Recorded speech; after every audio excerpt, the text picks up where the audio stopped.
अमेरिकेचे राष्ट्राध्यक्ष Donald Trump यांनी संपूर्ण जगावर टॅरिफ लावण्याची घोषणा केली आहे। डोनाल्ड ट्रम्प यांनी ही घोषणा एअरफोर्स वन मध्ये पत्रकारांसोबत बोलताना केलेली आहे। येत्या काळामध्ये सर्व देशांवर टॅरिफ लावणार आहे अशी घोषणा त्यांनी केली। त्यांनी भारताला सुद्धा जोरदार धक्का दिलाय। भारतावर 26% टॅरिफ आकारण्याची घोषणा केली आहे। ट्रम्प यांच्या घोषणेनुसार अमेरिका चीनकडून 34%, युरोपियन युनियनकडून 20%, जपानकडून 24%, दक्षिण कोरियाकडून 25%, स्वित्झर्लंडकडून 31%, युनायटेड किंगडमकडून 10%, तैवानकडून 32%, मलेशियाकडून 24% टॅरिफ वसूल केला जाणार आहे। या शुल्कांमुळे आंतरराष्ट्रीय व्यापारामध्ये तणाव वाढण्याची शक्यता आहे, कारण भारत आणि चीनसह अनेक देशांनी या निर्णयाला प्रत्युत्तर देण्याची तयारी दर्शवली आहे। That's why, effective at midnight, we will impose a 25% tariff on all foreign-made automobiles.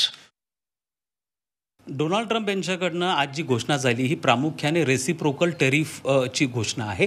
याचा अर्थ असा होतो की ज्या वस्तू अमेरिकन वस्तू भारतीय बाजारपेठेमध्ये विकल्या जातात त्यांच्यावरती भारत जितका जास्त आयात शुल्क लावतो त्याच प्रमाणामध्ये अमेरिका देखील ज्या भारतीय वस्तू अमेरिकन बाजारपेठेमध्ये विकल्या जातात त्यांच्यावरती आयात शुल्क लावेल।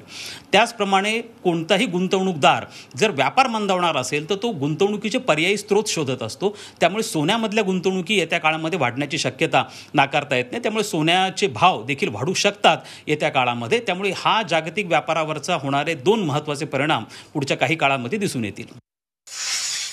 ट्रम्पने लावलेल्या टॅरिफवरचं लक्ष जे विचलित व्हावं या देशाचं लोकांचं, त्याच्यामुळे महागाई वाढणार आहे, त्याच्यामुळे बेरोजगारी वाढणार आहे, त्याच्यामुळे उद्योग बंद पडणार आहे। 26% टॅरिफ ट्रम्प निकाल लावलं आणि कालचा दिवस जो टॅरिफ लावण्याचा होता तो दिवस त्यांनी हे बिल आणण्याचं दिवसभर मीडियामध्ये बाहेर फक्त या बिलाची चर्चा राहावी, ट्रम्पनं लावलेल्या टॅरिफची चर्चा होऊ नये यासाठी काल हे बिल आणलं। कालचा दिवस त्यासाठीच निवडला गेला, सगळ्यांना माहिती आहे। 26% टॅरिफ लावलेलं आहे, त्याच्यामुळे आज रुपया कोसळला, शेअर बाजार कोसळला, आर्थिक अराजक माजलं आहे, अनेक उद्योगांवर संकट आलेलं आहे।